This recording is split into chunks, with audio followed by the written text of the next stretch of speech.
All Indiana Politics is your premier source for Indiana politics, focusing on issues that matter to you. I still want us to be the best in the Midwest. We can't afford another lockdown. Give the citizens of this country the relief they need. Education in the state of Indiana remains priority number one. In-depth, nonpartisan coverage. We don't know exactly where the economy will be in January. People are worried with good reason. Exclusive interviews with Indiana's political leaders. We have the resources here in the state of Indiana to care for those who are in need. Expert analysis on critical legislation. We need to reform those laws. This recovery is going to take some time. We've got to anticipate that there'll be a budget shortfall. From Wish TV, this is All Indiana Politics Podcast on the All Indiana Podcast Network.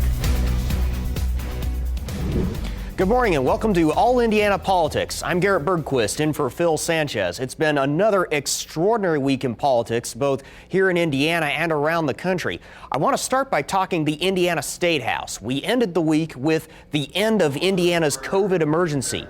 Governor Holcomb ended the executive order after nearly 2 years. He signed a bill Thursday to allow the order to come to an end. It came just a few hours after lawmakers approved it. The bill also puts new limits on COVID vaccine mandates in Indiana.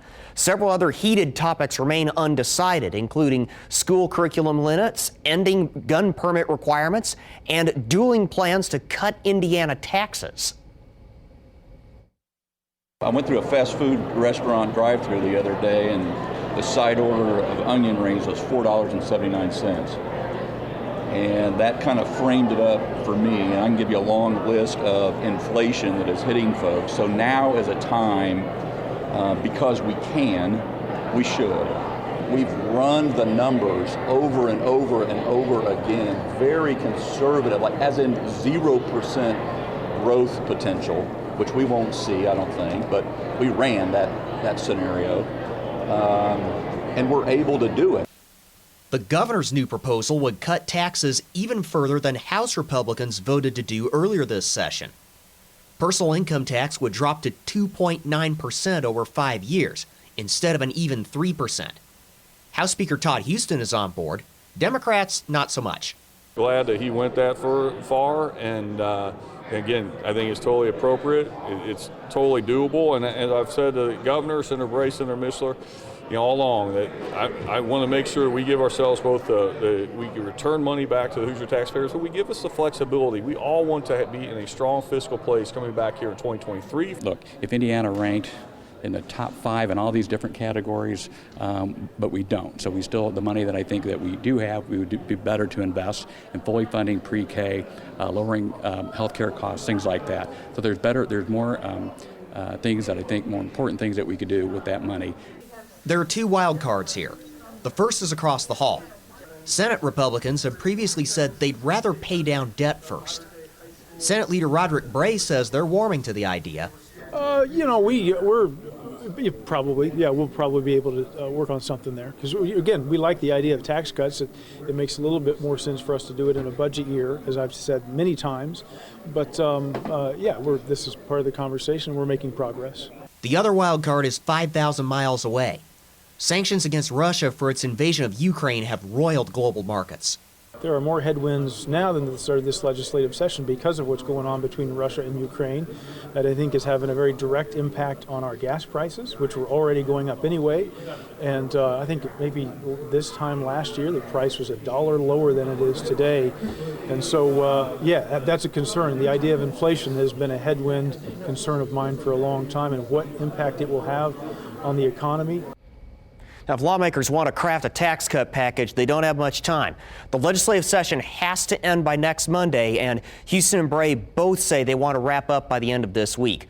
Now to the war in Ukraine. We've watched Russian forces this week advancing toward Ukraine's largest cities. We've also seen the war send gas prices in Indiana and the U.S. soaring. Gas Buddy has Indiana's average more than $1 per gallon higher than last year. Former Indianapolis mayor and retired Marine Corps officer Greg Ballard has focused on energy policy since leaving office. He says war in Ukraine should be another unmistakable sign to American leaders. Everything that we do in America and around the world requires energy. Everything. And that price is in the product of everything that we do. It's in the grocery store. It's in your buying your cars. It's just absolutely in everything. And so those prices are going to impact all those commodities that we have to buy to live. Every major recession in the last 50 years has been preceded by a spike in the price of oil.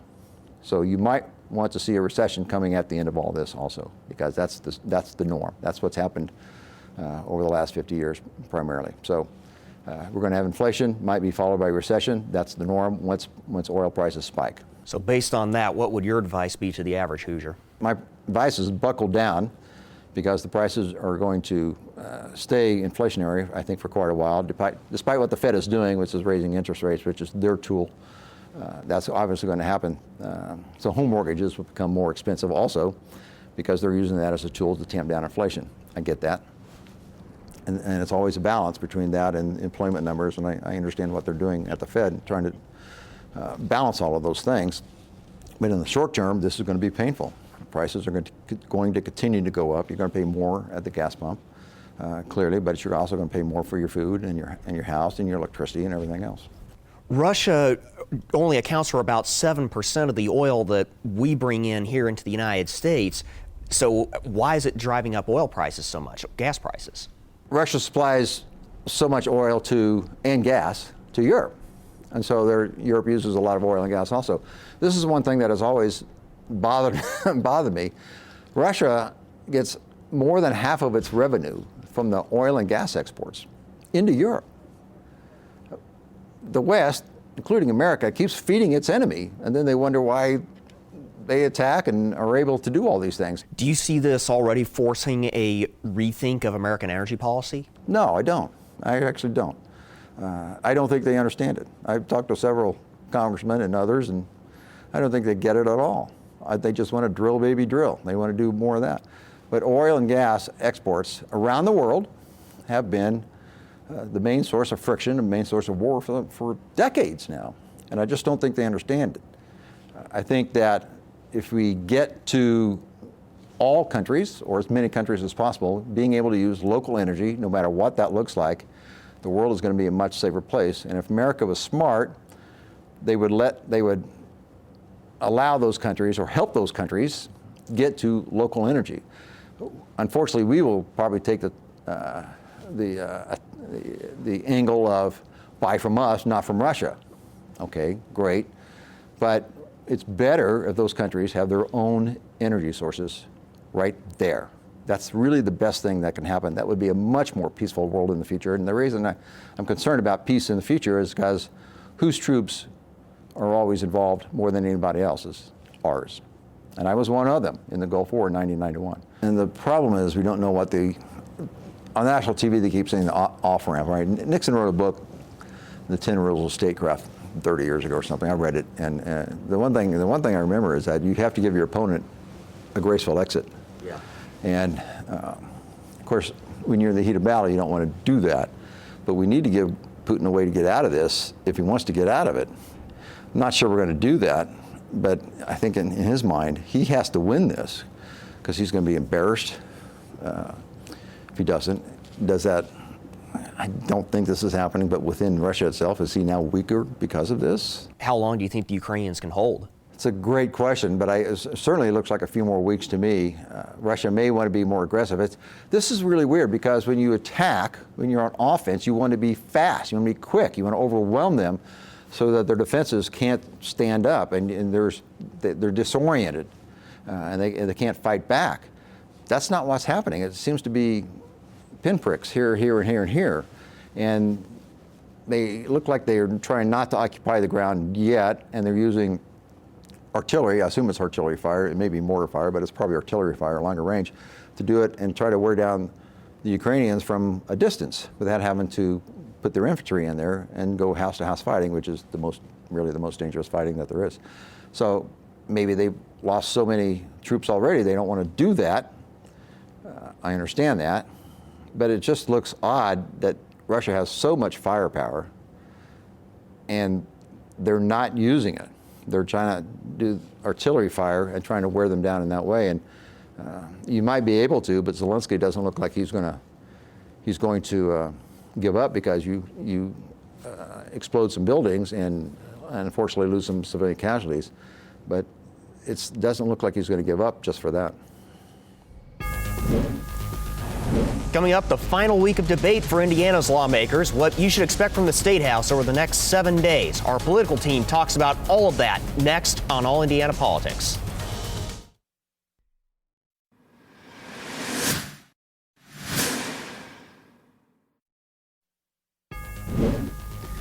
Welcome back to All Indiana Politics as we welcome in two members of Indiana's best political team, Republican Allie Bartlett and Democrat Drew Anderson. Let's talk about what's happening at the State House. One issue that's passed both chambers, the bill that bans transgender girls from school athletics, and now we wait to see if Governor Holcomb will sign it. Drew, let's begin with you.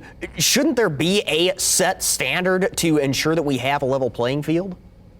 Look, Garrett, I need to talk about this as a gay man here. This bill and this rhetoric, this conversation reminds me of a time 20 years ago where we were having the same conversations, and what happened was it demonized LGBTQ folks, and it was little gay boys and girls that really doubted whether or not that they could even exist and fit in this world. And what happened was we saw a spike in self-harm and folks who died by suicide. And I was almost one of those kids.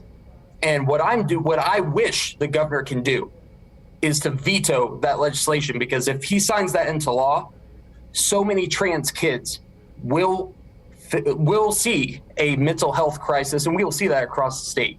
And so, yes, there does need to make sure that there's an even playing field, but that's been set by the NCAA and the IHSAA, and the government should not be in this conversation.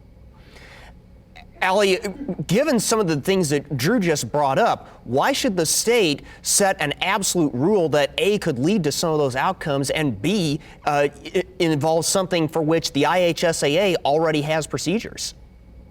Yeah, absolutely. So first and foremost, I don't think that the intent of this legislation was to demonize anyone, and I'm very sorry for that experience that you had, Drew, and sorry for that experience that anyone would have. I think that the problem here is that there does still exist ambiguity. This is going to continue to be a question. It's going to continue to be something that comes up. Whether or not there are existing rules, those rules are kind of fluid, and it's something that could cause problems for kids participating in athletics throughout the state, not just one subset of kids, but all kids. And so there just needs to be one hard line drawn so that we know the rule book and we can operate from that set of rules. I think this is an attempt to make sure that everyone is playing from the same playing field, and that's nothing more than that. Drew, I see you're shaking your head there. Would you like to respond? Yeah, it's already been set by professionals and folks that have no idea and refuse to have conversations with trans kids in the community are setting the table. And again, what's going to happen is that young trans kids we're going to see a mental health emergency with our trans kids. And it's going to be because of lawmakers who refuse to actually show empathy. I'm not sure that empathy is what's the problem here. I think that what we're trying to have is empathy for all kids that participate in athletics and to set that even playing field. And honestly, it's nothing more than that. This is not targeted at anyone. We've heard a lot of trans athletes come out in the media and speak against stuff, just trying to keep that I do want to move on to taxes here for a minute. The governor now is calling for steeper cuts. Allie, given the economic uncertainty with inflation and spillover from the crisis in Ukraine, is it worth the risk to the state's finances? Yeah, I think that what Governor Holcomb said this week was really powerful, and I actually really applaud him for his diligence on this matter, because he took the time from the time that this concept was introduced at the beginning of session and even before to really take a hard look at our state's revenue forecast and how we were measuring month after month. Yes, there's economic uncertainty throughout the world and in our country, but the good thing is that here at home in Indiana, we have not experienced that sort of economic uncertainty for years. And we continue to see growth month after month. We are exceeding revenue forecasts, and Governor Holcomb did the diligence on this, and that's why his position has now evolved to a place where he feels like we can give money back to our taxpayers and also take on those tax cuts, which I just think we should all applaud him for. Drew, if we already have so much money in reserve, why not let Hoosiers keep more? Phil Giacquino made a point. Why not invest in what is missing in our state? I'm seeing the Republicans tout fiscal management as a big success, but right now we have an F-rated workforce. We have a D+ rated education system, and our state is not setting up our Hoosiers for success. And so, yeah, they could tout all those fiscal numbers all they want, but at the end of the day, our Hoosier families are falling behind the rest of the nation. And we need to do what we can to invest in programs right now, like childcare, pre-K, and making sure we pay our workers a fair and livable wage. And that's not happening right now.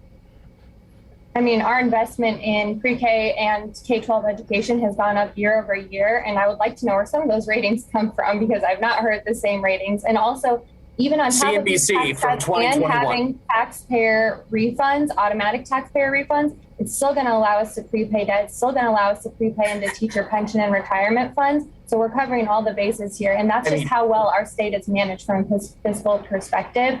And honestly, Republican leadership deserves all the credit for that in the last more than a decade. I mean, with all due respect, Allie, a $150 tax refund doesn't pay for childcare. It barely pays for groceries. And so your perspective, in my opinion, and with all due respect, is a little off. It's not meant to pay for that, though. It's just supposed to be paying back taxpayers for. Allie and Drew, we're going to have to leave it there for this segment, but stay with us. We're going to talk President Biden's State of the Union and what it means for Indiana and the 2022 elections. Next on All Indiana Politics.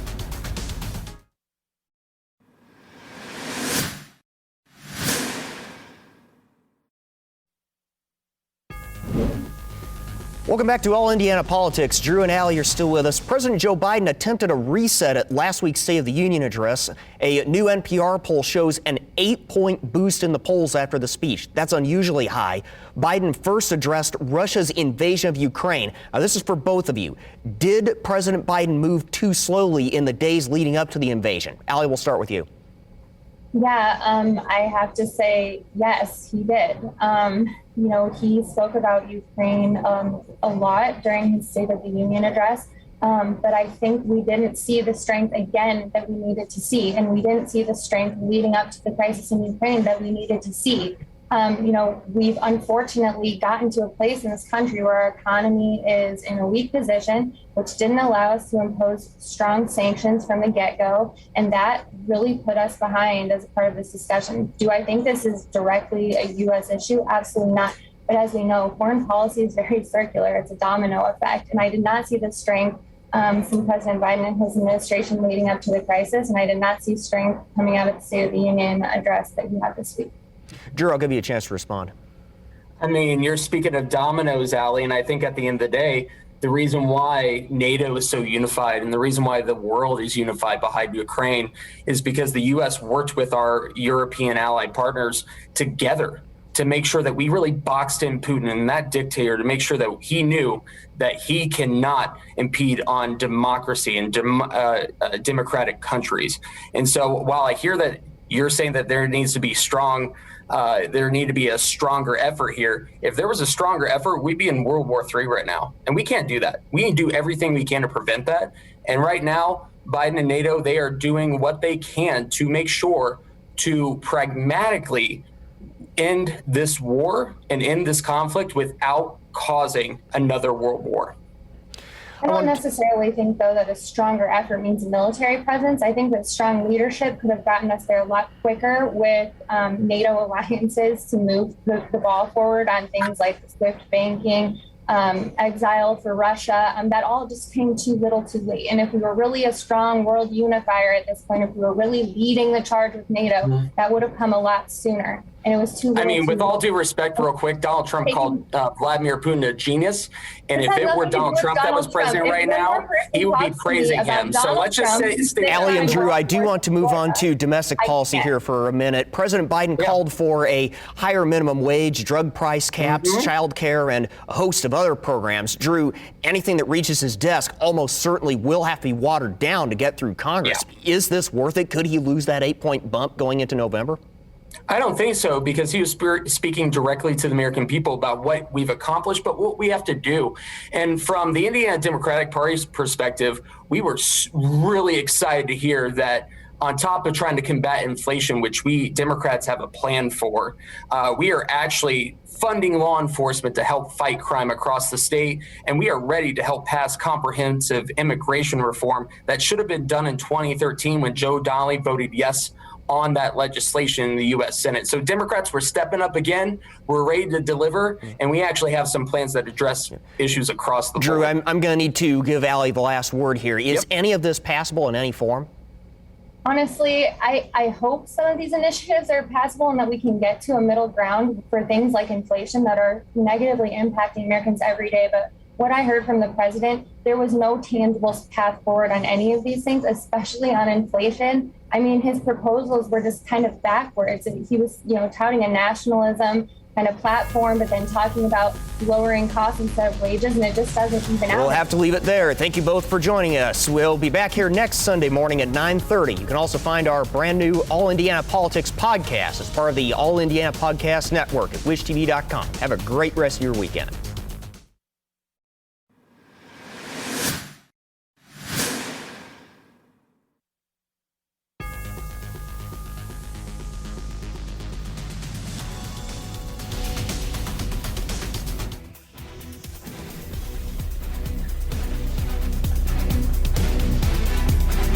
From Wish TV, this is All Indiana Politics Podcast on the All Indiana Podcast Network. Watch All Indiana Politics live Sunday mornings at 9:30 on Wish TV and at wishtv.com. Subscribe to this podcast and listen weekly here on the All Indiana Podcast Network. And be sure to discover even more great podcasts at allindianapodcastnetwork.com.